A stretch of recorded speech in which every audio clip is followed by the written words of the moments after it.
নমস্কাৰ বিজ্ঞান বিজ্ঞানলৈ আপোনালোকক পুনৰবাৰ স্বাগতম জনাইছো। আজি এই ভিডিওটোৰ জৰিয়তে এটা গুৰুত্বপূৰ্ণ টপিক লৈছো আৰু সেই টপিকটো নাম চাই হয়তো আপুনি ভাবিব যে এটো আমাৰ একো কামৰ নহয়, কিন্তু এই বিষয়টো অৰ্থাৎ নাউনৰ বিষয়ে ভালদৰে জ্ঞান নথকাৰ কাৰণে ডাঙৰ ডাঙৰ কম্পিটিটিভ এক্সামত আমি মুখ ঠেকেচা খোৱা দেখা পাওঁ। বিভিন্ন ধৰণৰ যিবোৰ কম্পোজিশন থাকে, কাৰেক্ট সেন্টেন্স থাকে, সেইবোৰত অসুবিধা হোৱা ছাত্ৰ-ছাত্ৰীৰ দেখা যায় আৰু বিশেষকৈ অসমীয়া মাধ্যমৰ ছাত্ৰ-ছাত্ৰীসকলৰ এই সমস্যাটো সন্মুখীন হয়। আৰু ইয়াৰ মূলতে আছে আমি প্ৰাৰম্ভিক পৰ্যায়ৰ পৰা বা আমি আৰম্ভণিৰে পৰা ছাত্ৰ-ছাত্ৰীসকলক নাউনৰ বিষয়ে ডিটেইলছ ষ্টাডি নকৰাও।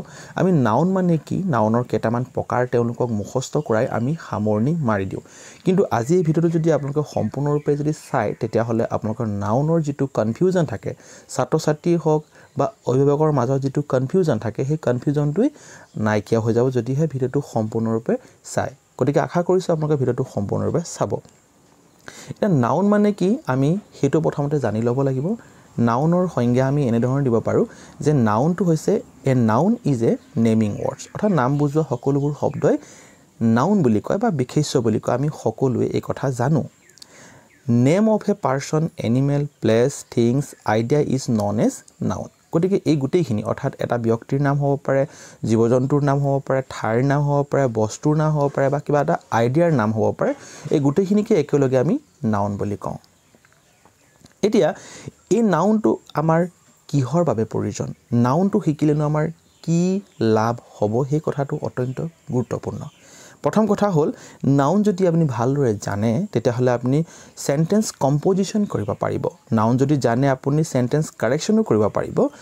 নাউন যদি জানে আপুনি ডিটাৰমিনাৰ্সে হওক বা আৰ্টিকল হওক সেইবোৰৰ ব্যৱহাৰ ভালদৰে কৰিব পাৰিব। নাউন যদি জানে আপুনি আইডেন্টিফাই কৰিব পাৰিব কোনটো পিপল হয়, কোনটো প্লেচ হয়, কোনটো আইডিয়া হয়। নাউন যদি জানে আপুনি কমিউনিকেশ্যন কৰিব পাৰে, আপোনাৰ যিটো আইডিয়া থাকিব সেই আইডিয়াখিনিকো আপুনি কমিউনিকেট কৰিব পাৰিব। আৰু আপোনাৰ যিবোৰ টেন্সেছ থাকে, টেন্সৰ যিবোৰ ব্যৱহাৰ, সেই ব্যৱহাৰবোৰো ভালদৰে কৰিব পাৰিব। এইখিনিয়ে নহয়, ডাঙৰ ডাঙৰ কম্পিটিটিভ এক্সামত যেতিয়া আপোনাৰ প্ৰশ্ন আহে যে তলৰ কোনটো প্ৰকাৰৰ নাউন হয়, সেইখিনিতো আপুনি উত্তৰ দিব পাৰিব। বা এতিয়া মেট্ৰিক পৰীক্ষাৰ যিটো প্ৰশ্ন কাকত দেখা পোৱা গৈছে তাতো তেনেধৰণৰ প্ৰশ্নসমূহ সন্নিৱিষ্ট কৰিছে। এই কাৰণে সন্নিৱিষ্ট কৰিছে যে ছাত্ৰ-ছাত্ৰীসকলে ভালদৰে নাউনৰ বিষয়ে তেওঁলোকে বুজি উঠি নলয়। সেই গতিকে নাউনৰ বিষয়ে ভালদৰে জানিলেহে আমি বাকী কামখিনি কৰিব পাৰিম।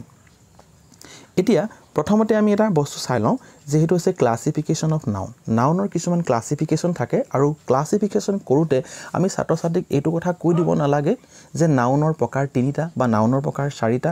এইবোৰ কৈ দিলে ছাত্ৰ-ছাত্ৰীৰ মনত কি হয়, এটা কনফিউজন ক্ৰিয়েট হয়। কাৰণ বিভিন্ন কিতাপত বিভিন্ন মতে লিখা থাকে। আপুনি সেই কিতাপবোৰ পঢ়ি লৈ অধ্যয়ন কৰি লৈহে ছাত্ৰ-ছাত্ৰীক নাউনৰ বিষয়ে জ্ঞান দিয়াটো উচিত। তো প্ৰথমতে এটা আমি পাইছোঁ যে কাউণ্টেবল আৰু আনকাউণ্টেবল নাউন হ'ব পাৰে। কাউণ্টেবল মানে গণনা কৰা, যেনেকৈ বেগ, বয়, টয়, এইবোৰ হৈছে কাউণ্ট কৰিব পৰা। যেনেকৈ আনকাউণ্টেবল নাউন থাকে যিবোৰক আমি গণনা কৰিব নোৱাৰোঁ, যেনেকৈ ৱাটাৰ, হেপী, লভ, এইবোৰ আমি কাউণ্ট কৰিব নোৱাৰোঁ, গতিকে এইবোৰ আনকাউণ্টেবল নাউন। ঠিক একেধৰণে আপোনালোকৰ ইয়াত দেখা পোৱা গৈছে যে কংক্ৰিট নাউন বা এবষ্ট্ৰেক্ট নাউন। কংক্ৰিট নাউন বা এবষ্ট্ৰেক্ট নাউন বুলি ক'লে আপুনি গম পাইছে, স্পষ্ট হৈ ল'ব যে কোনখিনি কংক্ৰিট নাউন হয়, যাক আমি শুনা পাওঁ, যাক দেখা পাওঁ, যাৰ গোন্ধ ল'ব পাৰোঁ, যাৰ সোৱাদ ল'ব পাৰোঁ, যাক আমি স্পৰ্শ কৰিব পাৰোঁ, তাকহে আমি কংক্ৰিট নাউন বুলি ক'ব পাৰিম।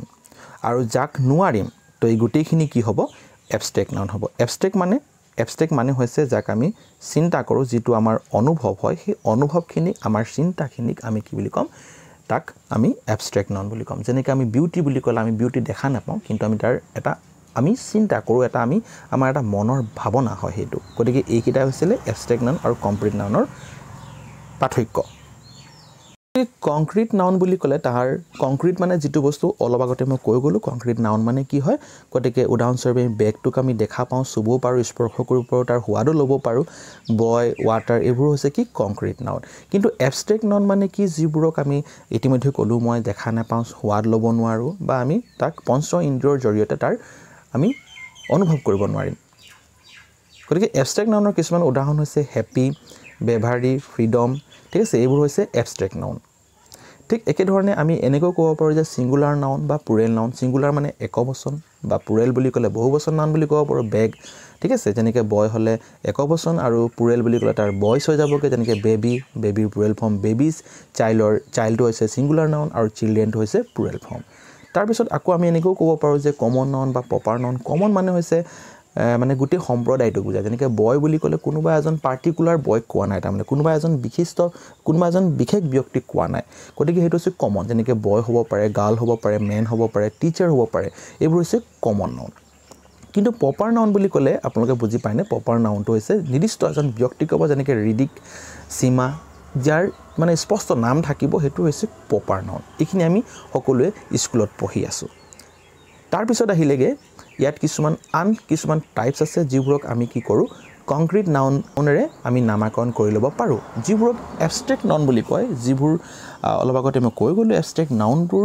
বেলেগ এটা ফালে থৈ দিয়া আৰু কংক্ৰিট নাউন যিবোৰক আমি দেখা পাওঁ স্পৰ্শ কৰিব পাৰোঁ যাৰ সোৱাদ ল'ব পাৰোঁ তেনে নাউনবোৰক আমি কংক্ৰিট নাউন বুলি ক'ম আৰু এই কংক্ৰিট নাউনবোৰৰো বিভিন্ন প্ৰকাৰ হ'ব পাৰে আৰু সেই প্ৰকাৰবোৰ আপোনালোকে এবাৰ চাই ল'ব যেনেকৈ ইয়াত আছে যে প্ৰপাৰ নাউনটো হ'ব আমাৰ কংক্ৰিট নাউনৰ ভিতৰতে পৰিব ঠিক আছে প্ৰপাৰ নাউনটো আমাৰ কংক্ৰিট নাউনৰ ভিতৰত পৰিব তাৰ উদাহৰণ ইয়াত দি থোৱা আছে কমন নাউনটো কংক্ৰিট নাউনৰ ওপৰতে পৰিব ইয়াৰো উদাহৰণ কিছুমান দি থোৱা আছে অলপ আগতে কমন নাউনৰ বিষয়ে ক'লোঁ কালেক্টিভ নাউন মানে দুই বা তাতকৈ অধিক ব্যক্তিৰ যেতিয়া এটা সমষ্টি বুজায় সেইটো হৈছে কালেক্টিভ নাউন যেনেকৈ টিম হ'ব যেনেকৈ ফেমিলি হ'ব এইবোৰ হৈছে কালেক্টিভ নাউন গতিকে কালেক্টিভ নাউন আৰু কমন নাউনৰ মাজত পাৰ্থক্য এটা আছে টিচাৰ বুলি ক'লে গোটেই টিচাৰকে বুজাইছে কিন্তু কালেক্টিভ বুলি ক'লে এটা কালেকশ্যন তাৰমানে যেনেকৈ ফেমিলি বুলি ক'লে ফেমিলিত হয়তো 10টা থাকিব পাৰে 5টা থাকিব পাৰে সেইটো বুজা গৈছে সেইটো হৈছে কালেক্টিভ নাউন তেনেকৈ ধৰণে মেটেৰিয়েল নাউন বুলি ক'লে যেনে গ'লটো হৈছে আমি প্ৰকৃতিৰ পৰা অৰ্জন কৰা কিছুমান আমাৰ মানে মেটেৰিয়েল হ'ব পাৰে বা আমি জীৱ-জন্তুৰ পৰা অৰ্জন কৰা কিছুমান মেটেৰিয়েল হ'ব পাৰে এনেকৈ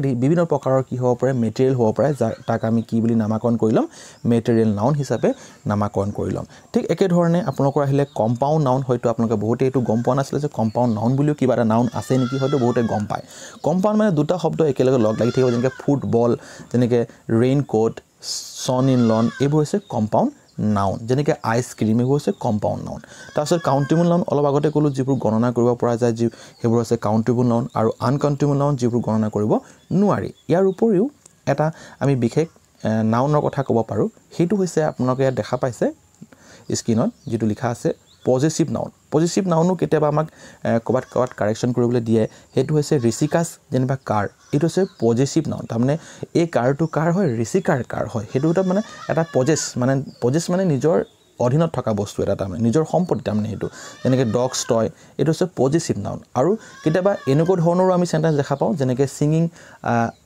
আই লাইক ছিংগিং বুলি ক'ব পাৰে বা ছিংগিং কম্পিটিশ্যন বুলি ক'ব পাৰে তেতিয়া ছিংগিংটো কি বুজাব তাত নাউন বুজাব কিন্তু সেইটো জিৰান ফৰ্মত বুজাব যেনেকৈ ছুইমিং পেইণ্টিং এইবোৰ হৈছে জিৰান ফৰ্মৰ নাউন